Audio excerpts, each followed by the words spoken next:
ମୋର ପ୍ରିୟ ପିଲାମାନେ, ଆଶା କରିବି ସମସ୍ତେ ବହୁତ ହି ଭଲରେ ଥିବ ଏବଂ ଆପଣଙ୍କର ପରିବାର ବି ପ୍ରାୟତଃ ସମସ୍ତେ ବହୁତ ହି ଭଲରେ ଥିବେ। ମ୍ୟାକ୍ସିମମ୍ ପିଲାମାନେ ଆପଣଙ୍କର ଗୋଟିଏ ଏଇ ମେସେଜଟାକୁ ମୋତେ ଫରୱାର୍ଡ଼ କରିକି ଆପଣଙ୍କର ପଠାଉଛନ୍ତି ଆଉ କହୁଛନ୍ତି ସାର୍ 28 ବର୍ଷ ପରେ ଆଉ କ'ଣ ବିଏଡ୍ କରିହବନି କି? ଠିକ୍ ଅଛି। ତ ଆପଣଙ୍କୁ ଜଣାଇବା ପାଇଁ ଚାହିଁବି ଏଇ ଯେଉଁ 28 ବର୍ଷ ପରେ ନା, ଏଇଟା ବର୍ତ୍ତମାନ ରୁଲ୍ ନୁହେଁ।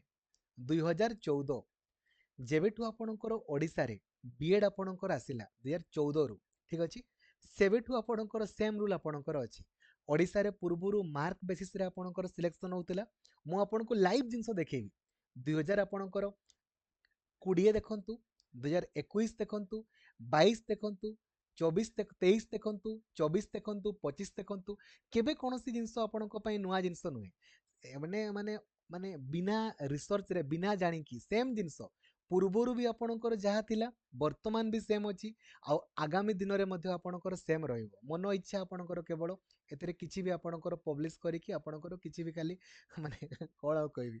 ତ ସବୁ ସାଙ୍ଗମାନଙ୍କୁ ଲାଇକ୍ ଆଉ ସେୟାର କରିକି ଜଣାଇଦେବେ ଯେ କ'ଣ ଜିନିଷଟା ଆକ୍ଚୁଆଲି ଆପଣମାନେ ଜାଣିପାରିବେ। ନ ଜାଣିକି ଆପଣମାନେ ସେଇ ଯେଉଁ ମନ ଇଚ୍ଛା ମାନେ 28 ବର୍ଷ ପରେ ବିଏଡ୍ ଆପଣଙ୍କର ପଢ଼ିବା ମନା।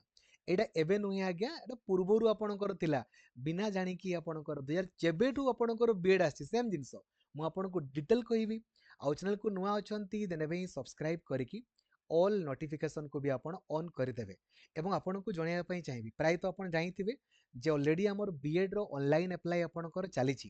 ଲାଷ୍ଟ ଡେଟ୍ ଆପଣଙ୍କର 10 ଏପ୍ରିଲ ରହିଛି ଏବଂ ପରୀକ୍ଷା ଆପଣଙ୍କର 1 ଜୁନରେ ଆପଣଙ୍କର ହେବ। ଏଥର ବହୁତ ଜଲ୍ଦି ହେଉଛି। ଯଦି ଆପଣ ବିଏଡ୍ ଏପର୍ଯ୍ୟନ୍ତ ଆପ୍ଲାଏ କରିନାହାନ୍ତି, ଆଗ ବିଏଡ୍ର ଆପ୍ଲାଏ ଭିଡ଼ିଓକୁ ଦେଖନ୍ତୁ।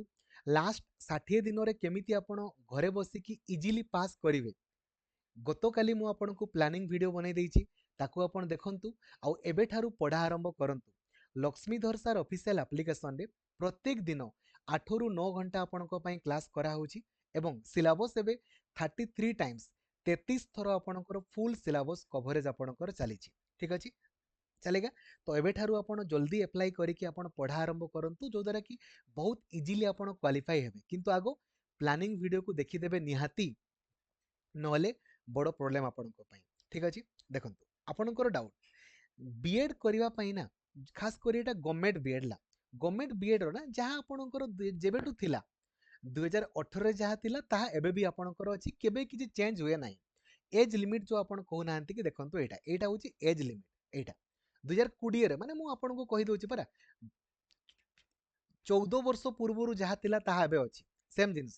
ଠିକ୍ ଅଛି, ଏଇଟା ଗଭର୍ଣ୍ଣମେଣ୍ଟ ବିଏଡ୍ ପାଇଁ ଆପଣଙ୍କ ରୁଲ୍ କ'ଣ ନା, ଗୋଟେ ଜେନେରାଲ ପିଲା, ଜେନେରାଲ ପିଲାଙ୍କର ଏଜ୍ ଲିମିଟ୍ ମ୍ୟାକ୍ସିମମ୍ ହେଉଛି, ଏଇଟା ଗଭର୍ଣ୍ଣମେଣ୍ଟ ବିଏଡ୍ ପାଇଁ। ମନେ ରଖନ୍ତୁ, ଗଭର୍ଣ୍ଣମେଣ୍ଟ ବିଏଡ୍ ପାଇଁ ବିଏଡ୍ କରିବା ପାଇଁ ଏଜ୍ ଲିମିଟ୍ ଗୋଟେ ଅଛି ଗଭର୍ଣ୍ଣମେଣ୍ଟର। ପ୍ରାଇଭେଟ୍ ବିଏଡ୍ ପାଇଁ କିଛି ଆପଣଙ୍କର ଏଜ୍ ଲିମିଟ୍ ନାହିଁ। ମୁଁ ଆପଣଙ୍କୁ କହିବି ଇଗ୍ନୋ ବିଏଡ୍ ପାଇଁ ଆପଣଙ୍କର କିଛି ବି ଏଜ୍ ଲିମିଟ୍ ଆପଣଙ୍କର ନାହିଁ, କିନ୍ତୁ ଗଭର୍ଣ୍ଣମେଣ୍ଟ ବିଏଡ୍ ପାଇଁ ଏଜ୍ ଲିମିଟ୍ ଆପଣଙ୍କର ରହିଛି। ଜେନେରାଲ ପିଲାଙ୍କର 28 ବର୍ଷ, ଝିଅମାନଙ୍କର 33 ବର୍ଷ, ଏସଟି ଏସସି ଏସସି ବିସି ପିଲାଙ୍କର 33 ବର୍ଷ, ଦିବ୍ୟାଙ୍ଗ ପିଲାଙ୍କର 38 ବର୍ଷ। ଏଇଟା ହେଉଛି ଏଜ୍ ଲିମିଟ୍। ଏବେ ନୁହେଁ, 14 ବର୍ଷ ହେଲା ସେମ୍ ଜିନିଷ ଆପଣଙ୍କର ଅଛି। 14 ବର୍ଷ ହେଲା, ଠିକ୍ ଅଛି, ବୁଝିଗଲେ। এইটা হচ্ছে গভর্নমেন্ট বিএড ପାଇଁ। প্রাইভেট বিএড ଆପଣ କରନ୍ତୁ, নো ପ୍ରୋବ୍ଲେମ୍, ତାର କୌଣସି ବି ଏଜ୍ ଲିମିଟ୍ ଆପଣଙ୍କର ନାହିଁ। ଇଗ୍ନୋ ବିଏଡ୍ କରନ୍ତୁ, नो ପ୍ରୋବ୍ଲେମ୍, ତାର କୌଣସି ବି ଏଜ୍ ଲିମିଟ୍ ଆପଣଙ୍କର ନାହିଁ। ଏଇଟା ହେଉଛି ଗଭର୍ନମେଣ୍ଟ ବିଏଡ୍ର। କେବଳ ଜେନେରାଲ ପୁଅମାନଙ୍କର ଏଜ୍ ଲିମିଟ୍ ହେଉଛି 28 ବର୍ଷ, ବାକି ସବୁ ଝିଅମାନଙ୍କର ମ୍ୟାକ୍ସିମମ୍ 33 ବର୍ଷ, ଦିବ୍ୟାଙ୍ଗମାନଙ୍କର 38 ବର୍ଷ, ଏସଟି ଏସସି ଏସସି ବିସି ପିଲାଙ୍କର 33 ବର୍ଷ। ଏବେ ଆପଣଙ୍କର ଡାଉଟ୍, ଏବେ ଡେଟ୍ ଆପଣଙ୍କର ଏଜ୍ ଆପଣଙ୍କର କ୍ଲିୟର ହେଇଗଲା, କିନ୍ତୁ ଚାକିରି ପାଇଁ ତ ଏଜ୍ ଲିମିଟ୍ ଅଛି ନା। ଚାକିରି ପାଇଁ କ'ଣ ଏଜ୍ ଲିମିଟ୍ ନାହିଁ? ଚାକିରି ପାଇଁ ଆପଣଙ୍କର ଏଜ୍ ଲିମିଟ୍ ଅଛି। ଆପଣ ବିଏଡ୍ କରନ୍ତୁ, नो ପ୍ରୋବ୍ଲେମ୍, ଯେତେ ବର୍ଷ କରୁଛନ୍ତି କରନ୍ତୁ। ଯେଉଁମାନେ ଚାକିରିରେ ଅଛନ୍ତି ସେମାନେ ଇଗ୍ନୋ ବିଏଡ୍ କରିକି ପ୍ରମୋସନ୍ ଆପଣଙ୍କର ପାଇପାରିବେ, କିନ୍ତୁ ଚାକିରି ପାଇଁ ଏଜ୍ ଲିମିଟ୍ ଅଛି। ଏଜ୍ ଲିମିଟ୍ କ'ଣ ନା, 21 ବର୍ଷରୁ ମ୍ୟାକ୍ସିମମ୍ 38 ବର୍ଷ, 38 ବର୍ଷ ପର୍ଯ୍ୟନ୍ତ ହିଁ ଆପଣ ଚାକିରି କରିପାରିବେ। ଏଇ ବର୍ଷ ମାନେ ଏଇ ଯେଉଁ କରୋନା ପାଇଁ ଏଜ୍ ରିଲାକ୍ସନ୍ ଥିଲା, ଯେଉଁଥିରେ ଏସଟି ଏସସି ଏସସି ବିସି ପିଲାଙ୍କର 5 ବର୍ଷ ବଢ଼ି ଯାଉଥିଲା, ମାନେ 21ରୁ 43 ବର୍ଷ ଭିତରେ ଥିଲେ ହିଁ ଆପଣ ଗଭର୍ଣ୍ଣମେଣ୍ଟ ଚାକିରି କରିପାରିବେ। ବିଏଡ୍ କଲା ପରେ କେଉଁ ଚାକିରି କରିବେ ଆପଣ? ହାଇସ୍କୁଲ ଟିଚର, ଆପାର ପ୍ରାଇମେରୀ ଟିଚର କରିବେ।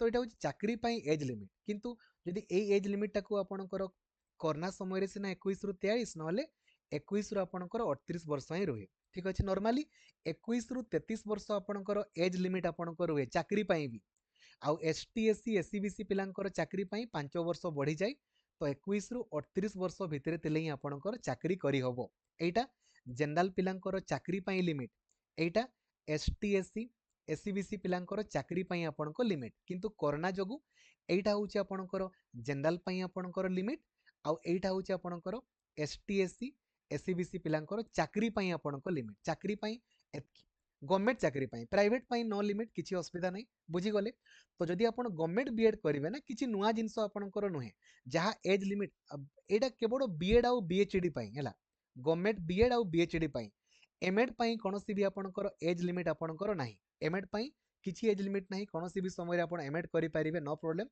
आउ प्राइवेट बीएड पाई भी किसी एज लिमिट नाही एमएड पाई आउ ए जो इग्नू बीएड पाई भी किसी एज लिमिट आपणकर नाही किंतु चाकरी पाई आपणकर अछि आ गवर्नमेंट पाई अछि आ एटा नुआ नुहे एटा लास्ट 11 वर्ष होला आपणकर रही आसुछि ठीक अछि बुझी गले तो आपण माने जमारो ओरिड हुंतुनी किबा ए जिंस गुडा देखि देखि आपण बाया हुंतु नाही पढ़ा आरंभ करंतु ऑलरेडी आपणकर परीक्षा जून आपणकर 1 तारिख रे आपणकर हेबा पाई जाउछि थैंक यू जय जगन्नाथ धन्यवाद थैंक यू